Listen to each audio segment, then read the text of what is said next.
That shit was about the guy not showing up and leaving everybody hanging, and everybody else conveniently kind of skated while Ben Simmons was, again, legitimately so, by people like me, thrown under the bus. Debatable. That's debatable. Okay, he deserved it. He deserved it. But anyway. But others deserved more of the blame than they got as a result of all our focus being on Ben Simmons. Well, that's right. Where's their heart? Where is their spine? You lose by 35 points after taking back control or momentum for whatever that's worth in the playoffs, especially these playoffs. You take that back with these last two games. You look like a different and better team the last two games at home, and you go and mail it in Miami? Type of that. Where they do that at? Well, you know, I mean, it's just, it's utterly inexcusable. So I'll ask it to you this way, Michael, and you take it wherever you want to go. For you, because I looked at your feed, was this for you more about Miami or Philadelphia, what we saw last night? I'm just coaching myself up. I'm coaching myself up, and I just keep I'm going to put it on the mirror. Everybody's got a mirror somewhere. Mirror in the bathroom, mirror in the bedroom, some little bulletin area, and beyond the notes on your iPhone. Just a reminder that, hey, the Miami Heat are really good. The Miami Heat are really good. And I'm not saying, hey, you people don't give Miami any credit. Some people say, no, it's me. I need the reminder more than anybody because the Miami Heat are the kind of team, for me, that I'll respect in the postseason for what they're built on. But in the regular season, I'll say, okay, that's not that exciting. That's not that great. Am I really going to be afraid of, some of their complimentary pieces and their great coaching and the way they do it? Sometimes it's unremarkable, unspectacular, it's ugly. Yeah, I should be, because that's exactly what wins in the playoffs.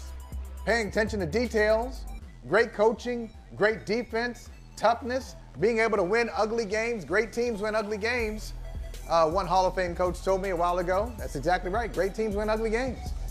And so Miami Heat are that team. Now, for Philadelphia, I'm so happy that you bring this up. Not to bring up old stuff, Mike, but I'm so glad you mentioned Ben Simmons last year taking the brunt of the criticism, which he did. Right. And it wasn't deservedly so. Undeservedly so. Undeservedly so. Because Ben Simmons. Here you go caping up for Ben. It's not like, hey, no, that's not it. It's, I'm going to say, most great teams or good playoff teams have a rotation of eight reliable players, right? 8 reliable players, and then add your head coach in there. So 9. There are 9 ways to really look at any postseason, success or failure. Ben Simmons was like 7 out of 9 last year. He should have been like 1 out of 9. But he became the face of it. He became the poster boy, poster man, poster child, everything. He was on when you talked about Philadelphia losing in Game 7, when they blew multiple double-digit leads, it was all about, if Ben Simmons can make his free throws, if Ben Simmons wasn't such a liability. Well, he was on the bench. Yeah, all of that was true. No. You don't get to go back and rewrite history. All of that was true. Okay. Last year, their second best player was a no-show. That was last year. Last night, they don't have that excuse. They don't have that scapegoat. Last night, their 2 best players, in theory, based on reputation, and the reason I qualified is because one would successfully argue that Tyrese Maxey is his second best player at this point. That's crazy. But that's crazy. I mean, crazy for me to say, or crazy for that to be the truth. That's a referendum on James Harden. Both. No, because James Harden is still their second best player. He is. By reputation, when he feels like it. He was the other night. He was their best player when he put up 31. What I know is, last night, Joel Embiid, Mr. What do I have to do? And we'll get to this later. I don't want to derail the conversation. Mr. What else do I have to do to be the MVP? What else do I have to do to be MVP? Him and James Harden combined for 31 points. So I'm trying to figure out who they want to be. Who do you want to be, Philadelphia? Right now, they're untrustworthy. The thing I know, Michael, that this playoffs has reminded me, not taught me, but reminded me, is not to overreact to any one outcome. There have been so many ebbs and flows and swings and pendulum shifts, momentum shifts, whatever. One game, the Bucks are blowing out the Celtics. The next game, the Celtics are blowing out the Bucks. It's like one game does not a series make. As untrustworthy as the Sixers are, I think both of us could imagine them winning Game 6 at the crib, unless they really soft and about to get sent home at home. No. But a Game 7 situation in Miami, I got to believe that they actually going to show up and rise to the occasion, let alone beat Miami, the good team that you just described. Okay. That's what I want to know from you then. What I want to know from you. What I want to know from your ass is you ain't got no problems. You ain't got no problems. You ain't got no problems, Jules. I'm on it. I'm sending the wolf. What you want to know from me? That's all you had to say. Look, if you have to draft a player, if you have a draft, and Tyrese Maxey and James Harden are both on the board right now, you mean to tell me? Tyrese Maxey. You mean to tell me you're taking Tyrese Maxey and you're going to let Tyrese Maxey take James Harden on my team? Without hesitation. The league, just like the NFL got mad at the Lions for rushing in the Aiden Hutchinson pick after the Jaguars took Travon Walker, they be pissed at me. I take Tyrese Maxey with the quickness over James Harden right now. And that ain't even a hot take. I thought you were going to say, if you could draft any player in this series, who would it be? And not just because he missed 2 games. I know, obviously, Embiid was hurt. Generally speaking, I would be taking Joel Embiid. But right now in this series, and frankly in the playoffs, I'm taking a dude that was just on our screen, Jimmy Butler, who might be the best player in these playoffs. And he gives great interviews because in that moment he told Chris Haynes, he told him something. I was like, man, I'm stealing that. I'm stealing that video. I'm showing it to my kids. He said, we are a different team when we make shots. And I hate that. As long as we can remember to lock in on defense and not worry about making shots, we are a good team. We are a great team. I'm like, that's the mentality. And you know what the Sixers do not have? They had him once upon a time, but you know what they don't have right now? A Jimmy Butler. They don't have somebody to grab them by their collective lapels and say, get your shit together. That's what they need right now. Doc ain't capable of doing it. Embiid ain't capable of doing it. There's no reason for them to be sitting at a swing Game 5, post-game podium, talking about their effort and their focus level. Are you kidding me? Well, I hear you. I could have caught up on Atlanta last night. I could have watched so many shows last night instead of sitting through that crap. Oh my God. Go ahead, Michael. Sorry. Shout out Chris Haynes. Nice sport coach you got on there. Really nice. PJ Tucker, Jimmy Butler, good stuff. Look, I hear you, but I don't quite understand you. Okay? I hear you. You listening, but you don't hear me. I don't understand it.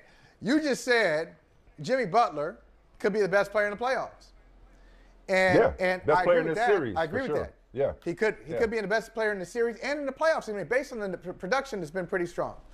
Jimmy Butler, I always make this case. Now, he's been around. He's well-traveled. But everywhere Jimmy Butler goes, situation gets better. Now, he may hurt your feelings along the way, but situation gets better. My kind of guy. The Chicago Bulls clearly were better with Jimmy Butler than without. Minnesota Timberwolves made the playoffs for the first time in a long time when Jimmy Butler was there. Jimmy Butler goes to Philadelphia. Philadelphia is better. They're tougher. And if not for, you always talk about Kevin Durant's shoe size, if not for the rim, if you get a different kind of rim, hey, maybe they're moving on to the conference finals. And the Miami Heat certainly have been better with Jimmy Butler there. All these things are true. So what don't you understand? What don't you understand? This is what I don't understand. You talked about Philadelphia. Do they have the toughness and all this stuff to win Game 6? Can't they be productive, efficient, engaged, locked in, and still lose Game 6 at home? 100%. Because Jimmy Butler 100%. Is great, and so are the Miami Heat. No, listen, Michael, I am not, me saying last night was more about Philadelphia. I overstand your point. It does not in any way take away from Miami. And I guess by me making it about Philadelphia, I guess that does perpetuate Miami, flagship model organization that the Heat have become in the NBA. It still does perpetuate this idea that it does continue to underrate them by suggesting that Philadelphia should be better than Miami. And I've seen people write this, that, oh, Philly's better than Miami. I'm like, are they? Yeah, are they though? You know, it's like, no. Like Miami has a roster, a deep, versatile, experienced roster of dogs that can do this to you, especially if they are making shots. But when they're locked in on defense the way they were last night, they can make life miserable for Philadelphia. So no, it is not in any way me suggesting that it's fluky or that this was all about Philly not showing up. This is about Miami as well, no question about it. I'm simply saying it's one thing in Philadelphia, like in games 1 and 2, when you can kind of sort of afford to give away a game if you're just going to miss a bunch of makeable shots and don't have Joel Embiid. They had their excuses in game 1 and 2. And I know they have but a fraction of Joel Embiid right now, given his orbital bone fracture and torn thumb ligament. I get it. I understand that he's not whole. But their first 2 games, they had the excuse of no Joel Embiid, and they were missing shots on the road. Series shifts to Philadelphia. They tie it up. They come back from the brink. Embiid's back. Now you go and you go on vacation to Miami. They can go to South Beach soon enough if they want.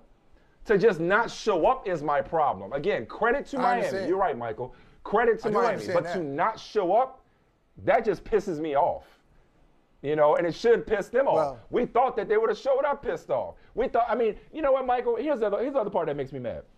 The other day, I was actually feeling kind of guilty. Because I said, man, I missed a golden opportunity to troll the resident Harden hater Michael Holley about the resurgence of James Harden and the 31 points and the vintage performance and the turn back the clock, throwback to Houston Harden performance. We barely talked about that. And I meant to say to you, I think it was day before yesterday, I meant to say to you, man, when Harden stinks, we make a whole show about it.